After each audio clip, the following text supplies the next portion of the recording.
Hey guys, Matt Allen here. Welcome back to Tactical Bassin. Today I've got another gear review for you. We're covering everything from high-end rain gear to new rods and reels to new baits. Let's go.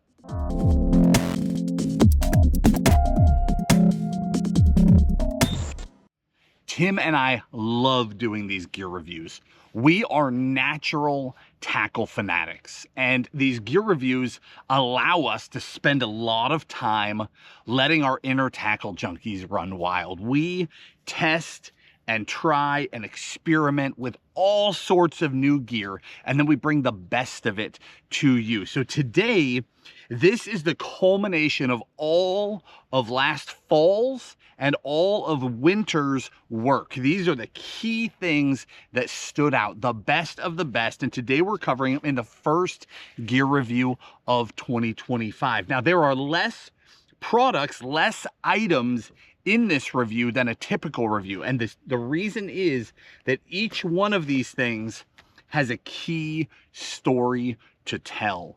And I really wanted to take the time to go in depth with each of these items. So we're covering less things than normal. We're going to start with apparel, then rain gear, then we'll jump over to rods and reels, the new Shimano Outlier, the new Tranx, the Garcia Zeta Tact Z, and then we'll get into baits, the new Stroll Shad, some new heads, Chatterbait trailers, swim baits, and then we'll wrap it up. To kick this thing off, little shameless plug for Tactical Bassin. Many of you know that we brought our apparel back in-house. We are selling our apparel direct to the public on tacticalbassin.com for the first time in many, many years. And we have some new apparel items. The first thing is a new Aftco co-branded Reaper. So an Aftco Reaper with Tactical Bassin on it.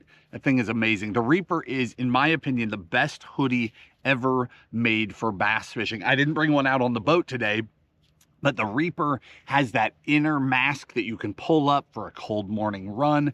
They're incredibly warm, incredibly soft. It's just the best hoodie that money can buy. So that was one of the first things we wanted to put a Tactical logo back on. Of course, we've got new hats, that one too.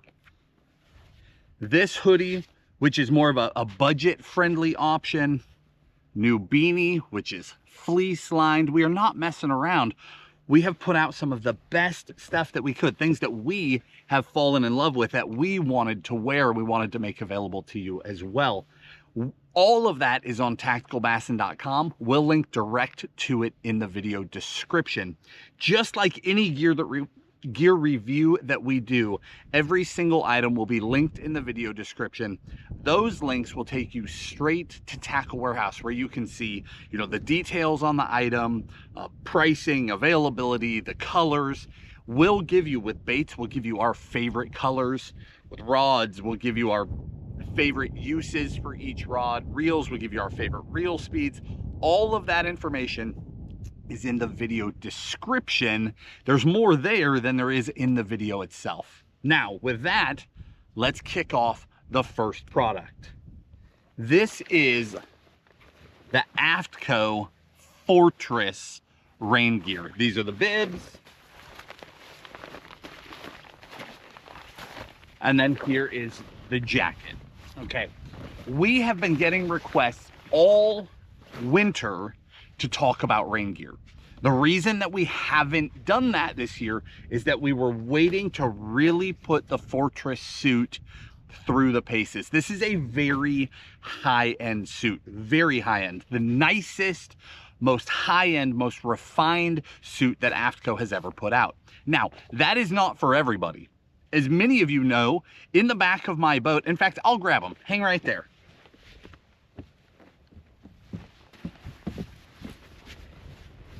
This is Aftco's packable rain gear. Very simple, affordable. I keep it in my boat so that if I go out and, like a knucklehead, I'm not prepared when a storm rolls in, or I've got someone with me that doesn't have rain gear. You just take this, it's packed into one of the pockets. These are the pants. And you've got a great set of rain gear that is lightweight and going to get you back to the boat ramp, and it is affordable. Now, let's set that aside. This is high-end rain gear. I want to make that clear. You're talking, it's in the 500s per piece, okay? That said, this is the most refined gear that Aftco has ever produced. And I want to tell that story a little bit because I feel like I know more about this subject than the average angler, because I grew up, many of you don't know, I grew up very high in the Sierra Nevada mountains. I grew up at a very high elevation, and I had to wear a lot of cold weather gear. I had to wear a lot of waterproof gear. I did a lot of snow skiing, snowboarding, backpacking. I have a very keen understanding of waterproofness, how it works, what is waterproof, what isn't. So the first thing you need to know is that this suit is truly waterproof. The rating on it is 30,000 millimeters of waterproof. What does that mean? Because that means nothing to most people. I'm gonna come back to that. Let's set that aside. I'm gonna come back and explain that entire thing to you because it's going to help you with this. It's going to help you with picking rain gear for your kids. It really makes a difference. Now, my actual first feelings of this suit when I started wearing it is that when I put this thing on, it is incredibly lightweight. Okay, it's a shell. So it's not an insulated jacket, it's a shell, which means in the South, I could still wear it in the summer when those summer storms roll in. But the biggest thing that I noticed immediately is how much room I have in the shoulders. I'm a bigger guy, I have wide shoulders, and I personally really don't like the feeling of being restricted while I fish. I hate pulling on my shoulders, and that was the first thing I noticed in here. It's got a phenomenal double system to hold water out at your wrists. So like a rubberized system here that you tighten, and then you've got your standard cuff over the top of that. The big thing though is that Aftco is built by anglers. The family behind Aftco, that's a family-owned company, they are fishermen. So they have a very keen understanding of fishermen needs. Things like a vented hood. Watch this, I'm gonna put my hand through the hood and out the back. Why would you want that? Because when you're driving a bass boat at 60 miles an hour in a rainstorm, if you've got to go a quarter mile, no big deal. But if you have to run down lake, the force of the wind sucking into a hood pulls your head back and it's miserable. It'll give you a headache. It's really uncomfortable. So they vented that hood so air can go in and has a way out so that hood isn't a giant windsock sucking your head back while you're trying to drive the boat. It's those little things that they've thought through that are all the way through this suit. It really is the best suit that I have ever put on. Again, you're going to pay for that, but it is the best suit that I've ever worn. Now, let's go back to waterproofness. I told you I'm going to tell stories in this one. We are reviewing less products, but each of these are so important. Stick around for them. If you are in a hurry, again, I'm linking them in the description so you can see what the items are. You can kind of jump ahead, but this is important stuff. So the word waterproof in the apparel industry is garbage. That is not a protected word. It's sort of like in bass fishing, somebody saying 12-pound line or saying medium heavy rod. That actually means nothing, and any company can do whatever they want. One guy's 12-pound will break it 12.2 pounds. The next guy's will break it 28 pounds. It's ridiculous. Waterproof is the exact same thing. Down around like the 5,000 millimeter mark is typically where companies will start calling something waterproof. They'll start pretending it's waterproof. And if you're a parent, you've experienced this. You tried to buy waterproof gear for your kids. They go out, play in the snow for 2 seconds and it's soaked. It's obviously not waterproof. We've all experienced that with gloves, right? They're not waterproof, but they say they are. So here's the deal. That 5,000 millimeters, what that is that's an actual scientific measurement. If you took that fabric in a lab environment, pulled it tight, and pound it with rain, how much rain can it take in 24 hours before it starts permeating, before it starts leaking through, okay? So 5,000 millimeters is sort of where people will claim that it's waterproof. Realistically, 5 to 10,000 is where you could actually start to accept that, right? Light rain gear that you're gonna throw on while you're huffing it through the woods, or packable stuff you're going to throw in your boat to get you home, around that 10,000 mark, you can take some light rain and it'll shed right off that suit. As long as that doesn't go on for very long, you're good. 10 to 15,000, you start talking about being able to take some moderate rain. Now, not a lot of wind, right? Driven rain, or kneeling on the deck of the boat. If you kneel down, your weight on the fabric on the deck changes those characteristics, and suddenly it will absorb water, right? We notice we get wet at the knees.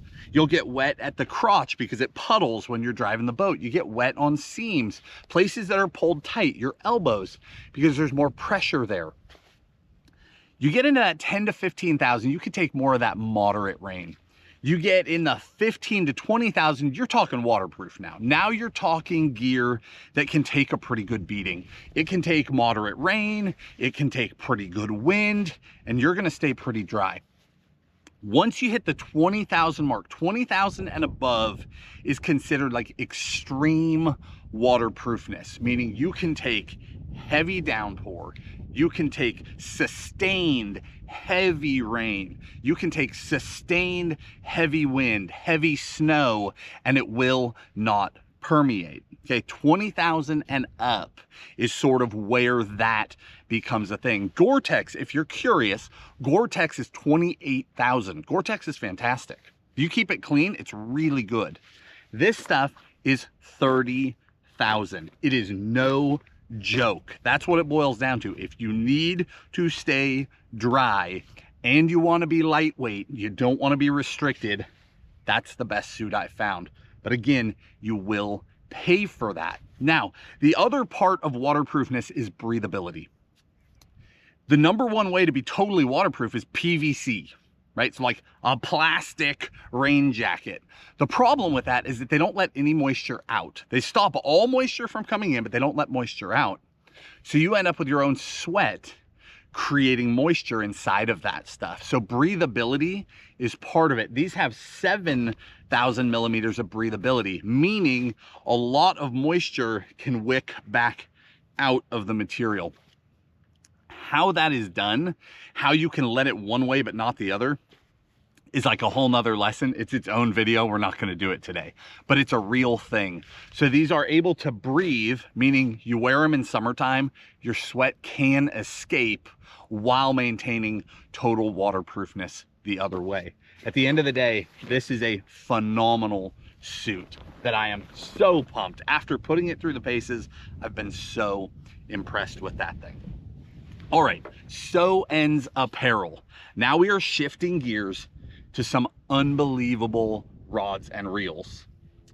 First up, from Shimano, I'm gonna separate these. This is the Outlier Series, and I'm so excited to get to these, but we're gonna talk about this reel first. From Shimano, you guys know how much Tim and I like the Tranx. The Tranx 300 is like the gold standard of swimbait reels as far as I'm concerned. It is an unbelievable low profile swimbait reel, and it's just as good in saltwater. It has now been completely revamped. This is the Shimano Tranx 300B. It is the new version. First thing you need to know, no change in price. Still $299 MSRP, but the reel itself has undergone some major changes. This has now gone to an all aluminum one-piece frame. So a metal framed reel all the way around.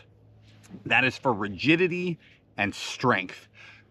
Bass fishing, throwing a big bait, you put a lot of torque on a reel. Saltwater fishing, hooking a tarpon, you put an insane amount of torque on a reel. This has been revamped to take all of those pressures. So a way stronger frame for this reel. And then you'll notice external adjustability. They made a complete revamp of the adjustability on the Tranx. And frankly, that was needed. I am a Tranx fanatic. I loved the old reels. I've got a handful of them and I have beat them to pieces in freshwater and saltwater. I mean, I just abuse them. They're such good reels. But if there was one thing I could have changed, it would be more bait adjustment, particularly with big baits, right? Reel adjustment is simple until you get to really heavy weights. You start throwing 4 and 6 and 8 and 10 plus ounce baits. It's really hard for reels to be adjustable and still castable, but this new system makes this reel vastly more adjustable. And then again, the biggest thing is that there is no increase in the price at all. All right, now let's talk. I've got another reel. We'll come back to that one. I want to talk about these outliers. This is Shimano's dive into the world of swim baits. And again, this is a story that needs told. So the Outlier is a series from like 7.4 up to your full-size swim bait rods. There's a bunch of different models and they are specific to different types of bait. So like small glide bait, mid-size like cover glides. Then you've got your, you've got your standard glide baits up through some of your wake baits. You've got your larger glide bait rods. You've got your soft bait rods, jig hook rods. It is an entire series of swim bait rods. Now, the big thing that I want to talk about here with Outlier, I'm going to get to all the specs, okay? I have fallen in love with these rods. I've got a couple of them sitting here for you. Each one is uniquely different. Like, look at the handle length difference right there between those two. They have different applications, so everything about each model is different. We'll get into some of those specs here in a minute, but first, the swim bait community is a funny bunch, a fickle bunch, if you will. I have been a part of the swim bait community for more than 20 years, so I have seen it, and I have seen it over and over again. Swim baiters will latch onto one thing, and they will completely abandon another thing. It's just the way it is. It's like swim baiting is like, well, outlier is actually a pretty good word. It's like the outlier of the fishing community. So when a major company like Shimano comes out with a line of swim bait rods, I could see the swim bait community going either way. I could see you guys absolutely latching onto it, or I could see you, down with the man. I could see that too. It could go either way. So I wanted to take a minute because I have a lot of background with waterproof standards. I also have a lot of inside knowledge on this situation right here. And what I want to tell you about is the guy behind Outlier, because this is important. Shimano is a giant company, right? A global company. These rods are something that I don't believe has ever been done in bass fishing. If it has, it's not occurring to me right now, where a major company has taken a full-blown deep dive into the swim bait world and built an entire series of rods to cover all of the major bait categories. So what is the deal? How has this been done, and has it been done right? Really? That's our question, right? These are not budget rods. $349 is retail on these things across the board, from the smallest one to the largest one. They all carry the same retail. So at that price, they've got to be right. So here's the deal. Tim and I have been in the fishing industry long enough that we have developed friendships everywhere. I feel like we know somebody at like every company, right? We've got friends all over the place. We have a friend at Shimano who happens to be the guy behind these rods. His name is Sam. Sam is a young guy. He is on Swimbait Universe. He's on Underground. He's on the forums. He is ate up with swim baits. Short of Tim and I, he owns more swim baits than just about anybody else I know. I mean, he is truly eaten up with it. Many of you, if you've ever been to a gathering, you've met him, but you have no idea when you're talking to him, he's a young guy. You have no clue that you are talking to like the bass guy of Shimano. No clue. He doesn't act like it. He doesn't put that out there, right? But this guy, for the first time that I'm aware of, somebody who's truly in the swim bait world, who's eaten up with it, who lives and breathes the baits, who's on those pages every day, had access to a major company's funding, R&D department, materials, to be able to do something like this. So these are coming from Shimano, right? From the man, if you will, but they were hand built by a guy in the community who's eaten up with it. He is the real deal. Tim and I have fished with Sam quite a few times in a few different states. I mean, he is a serious swim baiter. So we've heard about this happening, but now to actually see it is super cool. So that's sort of the backstory of what the deal is with Outlier. That's how one of these big companies, I mean, got it, in my opinion, got it right. Feel-wise, let's talk about Outlier. To me, they feel like X-Prides in terms of ridiculous sensitivity, in terms of how lightweight they are.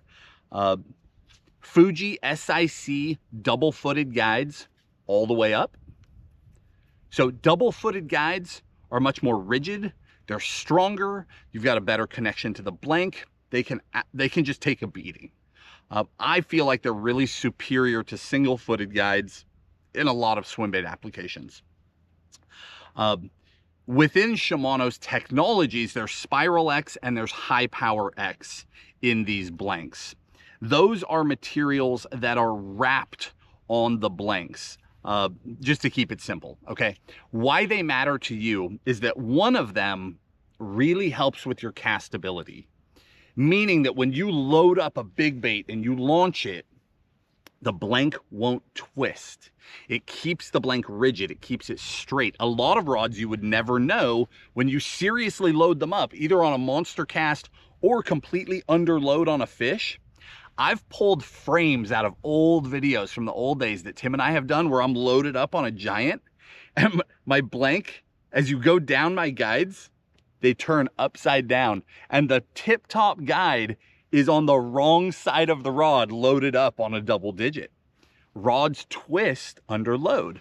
So one of these really helps eliminate all of that. It makes that blank much more rigid. Why that matters to you is that eliminating blank twist makes a rod last a lot longer. It's not torquing on it anywhere near as much.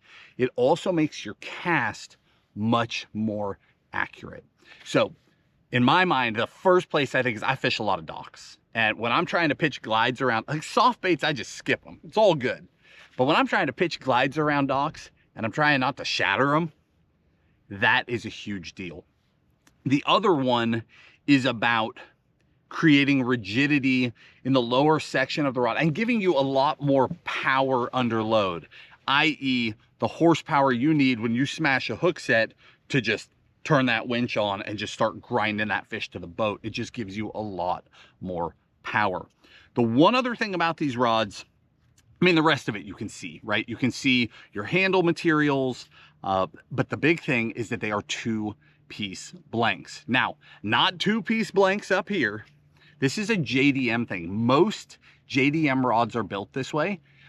A lot of US rods are built this way too, but they don't tell you. In the old days, when you said two-piece, guys thought it was like cut in the middle and that rod was garbage, right? So the word two-piece, that phrase was like taboo. So what companies would do is they would get their two-piece rods in, they separate right here. And then they would, right here in the US, glue them in, and then that would go to a store shelf and you just thought you were buying a one-piece rod. But the whole JDM market is over all that. Two-piece rods are completely acceptable, and they have become in the US too. It's not taboo like it used to be. If you are going to make a two-piece, be that to be able to ship it more comfortably around the country, or for you transporting in your car, going to a pond or to the lake, two-piece is just incredibly convenient, and this is the best way to make a connection. Right underneath the reel seat is the way to do a two-piece. And then what you do, just so you know, if you've never done this before, I've used two-piece rods like this for probably 15 years, and not one time have I ever had one slip from any company. They're perfect. But the way you do it is you come in crooked, and then you twist the blank to straight, okay? That's how you lock them in. If you just go straight in, 500 casts later, you might cast that rod off. I've never actually seen that done because I know how to do it right. But you take that rod, put it in, and twist it to straight, and it is locked. Then after that, when you put a reel on it, I mean, it is locked. You cannot, with all the force in the world, pull that thing out of there. In fact, quick tip, because from one swimbait fisherman to another, if you're ever on a trip and you get one stuck, like you need to get it apart to go back in the car and you can't, put cold water on it or put ice on it, and it seems to break that seal, and you can pop them apart when you need to. If you put them together on an icy day and then you want to take them back apart on a hot day, good luck. If they go in cold, they need to come apart cold. If they go in hot, cold will just pop them right apart, no problem when you need to. But again, these things are completely dialed in by model for very specific baits. All of the popular baits have been accounted for. In the video description, I don't have time to go down that whole rabbit hole of like this bait for this model, right? But in the video description, when I link the outliers, I think I've got the room because we're not doing as many baits today. I'll list the models and I'll give you like 2 or 3 popular baits by model to give you a really good head start on what should be thrown on what rod. And again, you don't need them all. I mean, that's not nobody needs like every single rod, right? Some guys might want them all, but if you're a glide bait guy, there's the perfect rod for you. If you're a glide bait fanatic, there's a couple to really help dial it in. If you're a soft bait guy, there's the rod for you, right? You can really narrow that thing down. All right, next up, let's jump over to Abu Garcia. I got this reel last fall and I fished it all the way through the winter, and about a month into it, I already knew that it was going to end up in this gear review because I was so happy with it. The story behind this reel is what got my attention. That's what got me to pick one up. So from Abu Garcia, the Zata Tact Z. This is a Tackle Warehouse exclusive reel. Okay, this was like a little collaboration between Abu Garcia and Tackle Warehouse. I was intrigued by that. I was intrigued by the look. I was intrigued by the story. So I jumped in and tried it. As you can tell from the colors, it's like a military themed reel, right? You've got like your OD green, your cap here has like an ammunition type brass vibe to it. This reel is military minded. So check this out. The reel itself, super comfortable, super fishy, 10 ball bearings. I used it as my, I didn't even take the bait off for the video, as my spoon rod all last fall and into winter. And I have caught countless fish on this thing. And spooning is one of those things that will really torque on a reel because I throw up to a 2-ounce spoon for jigging spoons. And I mean, I pull hard on those fish. Sometimes we're catching spotted bass, sometimes we're catching largemouth, sometimes we get into striper. We are seriously torquing these reels, and I've been very impressed with the reel. It is as solid as the day I got it. Now, I have not put 2 years, 3 years on this thing, right? I've had 4 months on it, give or take, and I've done all the damage I could do in that amount of time, and so far, totally solid. But here's the deal with this reel. First off, a portion of all sales of this thing go to a really neat foundation. So they are giving back with this reel. It's not just a collaboration. They're sending money to an organization that gets veterans, active duty military, police, first responders, all of those categories onto the water. And that's awesome. The second thing, and this is what I think will be most interesting to you, if you are a vet or active duty, you may not even know this. Tackle Warehouse, if you show them your ID and set that up on your account, you get 10% off of Tackle Warehouse as a vet, which is amazing. But on this specific reel, it is 30% off. I was just on Tackle Warehouse this morning looking at the specs on the reel because I fish my reels hard, but I'm not like a tech geek. So I got on there and just like read through the description, was like, wait, 30% off? That's ridiculous. So just an FYI for some of you, there is a major savings for the servicemen and women for that reel right there, which is pretty awesome. Okay, that wraps up rods and reels. Let's switch over to baits, heads, this stuff. Again, we've got 4 or 5 things here, and these are all things that I'm super pumped about. We've really narrowed this one down, but it was because I really wanted to deep dive on these things. First one from Hog Farmer. You guys have seen since like late summer last year, we've been pretty fanatical about the Stroll Shad. In fact, I've probably, yeah, here's one laying here. There's a 4-inch Hog Farmer Stroll Shad. Now there is a 5-inch Stroll Shad. Now here, I've got it on a Dirty Jigs HD guppy head for strolling, right? Shaking that thing. The jiggin' minnow, mid strolling, bottom strolling, whatever you want to call it. It's an unbelievable bait for that. The way this thing dances, there's 1,000 minnows on the market now. This has become my #1 confidence bait when the bite is tough. This 5-inch, the 4-inch, I crushed them on all fall. But the 5-inch in particular seems to be that magic size. Like, it's big enough to catch the giants. It's small enough and finessey enough to get a ton of bites. The colors are right, the size is right. The action is unbelievable. Not all baits want to roll well. Some baits, you really have to tweak them, right? You've got to go to a head with the line tie pulled back, or you've got to rig it super high in the bait. That's because those baits aren't perfect, but you're forcing it to do this roll. This thing, I'm rigged right up the center of the bait with just a standard guppy head. This thing almost turns upside down when I'm shaking that thing. It's incredible how much action it has. Now that's using it as a strolling bait, which Stroll Shad is what it's designed for. But make no mistake, it still has those Hog Farmer spunk shad type vibes, right? It's very different than a spunk shad, but you better believe you can still put it on the back of a chatterbait. The Stroll Shad is the in-between sizes. So spunk shad's coming like 3.5, 4.5, 5.5, 6.5. These guys come in 4-inch, 5-inch. It's the in-between sizes. They're much thinner than a spunk shad, smooth-bodied, much thinner, and much longer tails, which equates to even more action out of the tail of the bait. So for strolling, it is so dialed. But on the back of a chatterbait, crazy action out of this thing as well. Just an FYI, like if you're in murky water, throw a stinking spunk shad. Throw a spunk shad all the time. The spunk shad is my #1 chatterbait trailer, period, for any situation.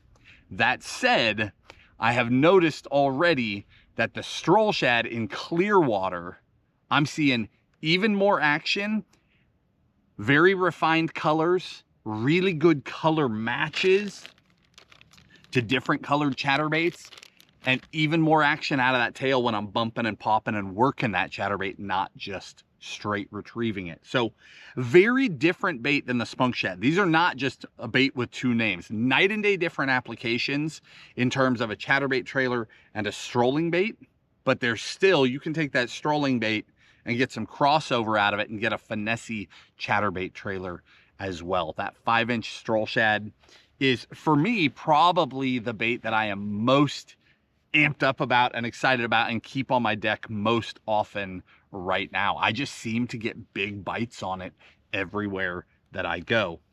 All right, next one up. It's not about the bait, it's about the head. You guys have seen us throwing this head since I cast. From Owner, we've got the Ultra Head. So this is their Round Ball XL, okay? Round Ball XL. You guys, this might look familiar to you. Owner was the first one to bring lead up the top front edge of that eye. That is so that when you're strolling, that line can't come forward. It's forced to stay up, which helps with keeping baits rocking, okay? So it's designed for that, but this Round Ball XL comes in 4/0 and 5/0 hook sizes. These came out at iCast in a super limited run. They brought like one little run over from Japan and put it into some stores across the South. I don't know how well they did in general, because I don't think most people got a shot at them. Just being honest, I drove all over the South and just boop, boop, boop, boop, boop, boop, boop, boop, boop, cleared pegs. Not kidding. I still probably have. After all the damage I did all summer and fall, throwing bigger strolling baits like this 7-inch Demiki, throwing the big depths, right? The 6-inch, the 7-inch, even the 8-inch. All of those bigger baits, I threw a ton of those last year, and I went through piles and piles and piles of heads and baits, and I've still probably got like 40 plus packs of these things. I was not messing around because I didn't know how long it was going to, I didn't know if owner would have them here this winter, if they would have them here a year from now, 2 years from now. So while there were some in the States, I mean, I'm not joking, I was peg clearing, going tackle shop to tackle shop. This head, I have caught a pile of bass on. I have caught a pile of giant striper on. I've done so much damage with it for all of the larger strolling baits, from like a 5-inch bait on up. Your 6s, your 7s, your 8s, whatever else you might be throwing that you're not talking about. That Owner Round Ball XL it's really good, and they are totally in stock right now. I was pretty pumped to see those on Tackle Warehouse, because as much as I like to clear pegs and keep a little secret and catch piles of fish, I already did that. So I felt really bad for my friends that didn't have the right heads. Not bad enough to give them more than a pack, but I did feel bad. They are totally available now. All right, next up is a Chatterbait trailer from Z-Man. Imagine that, the Chatterbait people have another Chatterbait trailer. This is the Chatter Shad. Now this actually came out last year. This is not a brand new product. It's been around for about a year, but it takes Tim and I time to put something through the paces, and we really want to spend time with it, get to know it, find its nuances, find out what it's really good for before we talk about something. We're not just looking at, well, I am looking at every brand new product that comes out. If you guys were a fly on the wall to me on Tackle Warehouse, I'm like, new items, add to cart, add to cart, add to cart, add to... The sickness is real. I'm completely out of control with my tackle addiction. Tim is the same. It's a mess. But the result is that we find really good stuff that we're able to pass on to you guys. We find a lot of junk too. We don't highlight the junk. I don't think that's right. In a small industry like this, I don't think it's fair to highlight the junk, because you can really hurt a small business or a family-owned business. You can really damage a family without ever knowing it. And this is such a small industry, and something that I think is junk may still have an application somewhere else that I don't understand.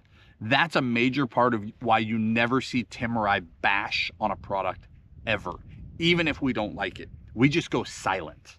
If you asked us about something over and over and over again and we just don't respond, that's generally a pretty good clue of our opinion on it.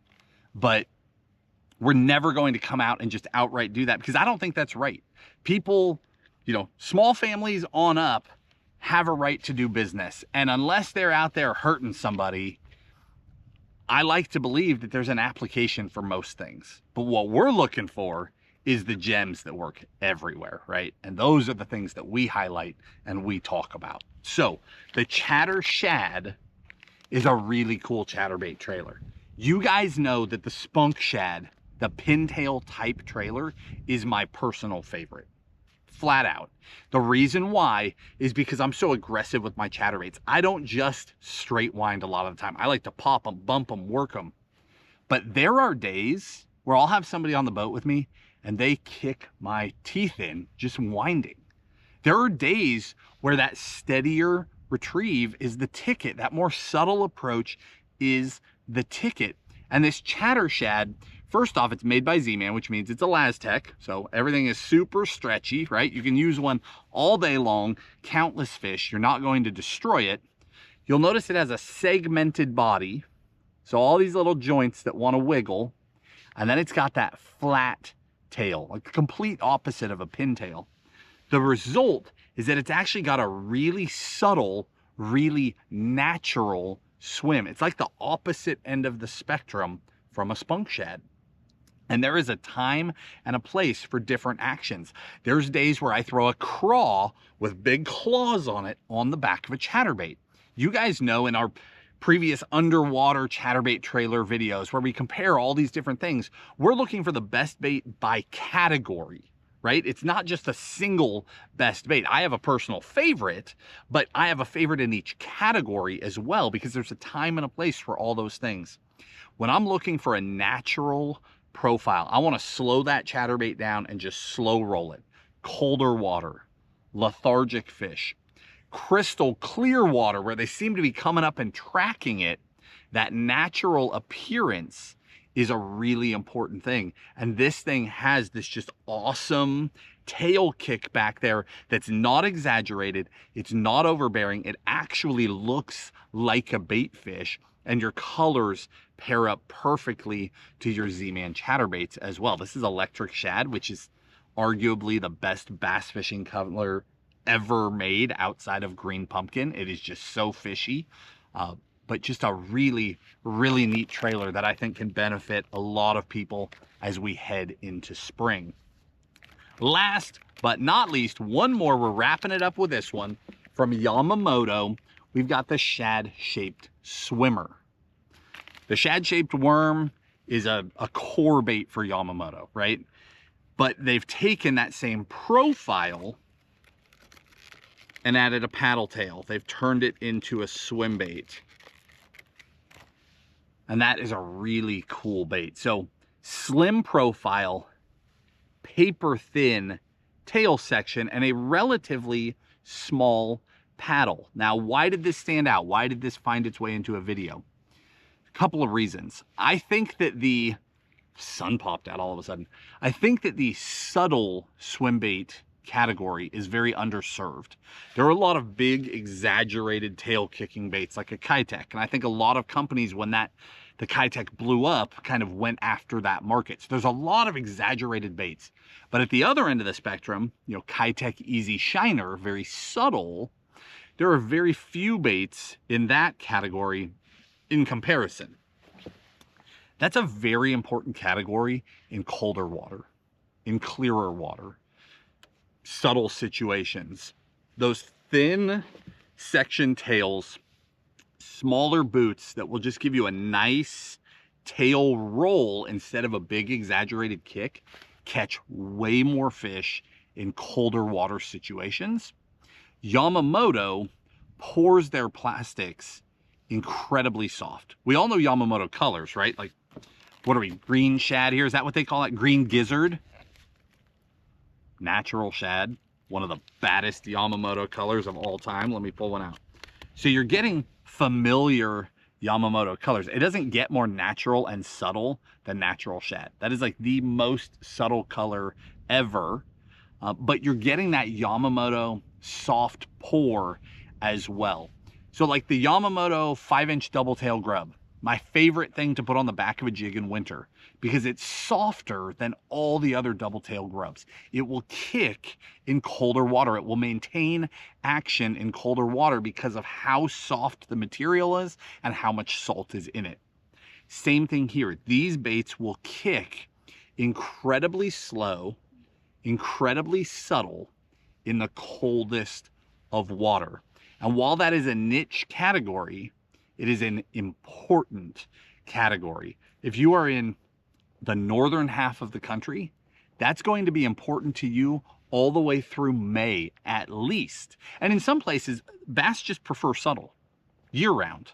But in cold water places, they absolutely, that's what they're eating until things get much, much warmer. So this is a really neat addition. They make it in 3 sizes. All are relatively small. It's definitely driven towards the finesse market, and I think they did a great job with it. And again, I get some of my favorite Yamamoto colors, which is awesome. All right, guys, with that, we are going to wrap up the first gear review of 2025. I think it was a little bit of a long one, even though we didn't talk about that many things, but there were some really special things here, from the Aftco suit to the Outlier series, that new Tranx. I mean, these are things that I use a lot. A Tranx is on my boat 7 days a week, 365 days out of the year. So a revamped Tranx was absolute top priority for me. The Stroll Shad, currently the bait that sits on my deck more than any other. I mean, these were major things that I really wanted to take the time to talk about and be thorough with. Hopefully you enjoyed it. If you did, hit the like button, subscribe to the channel, and we'll talk to you soon.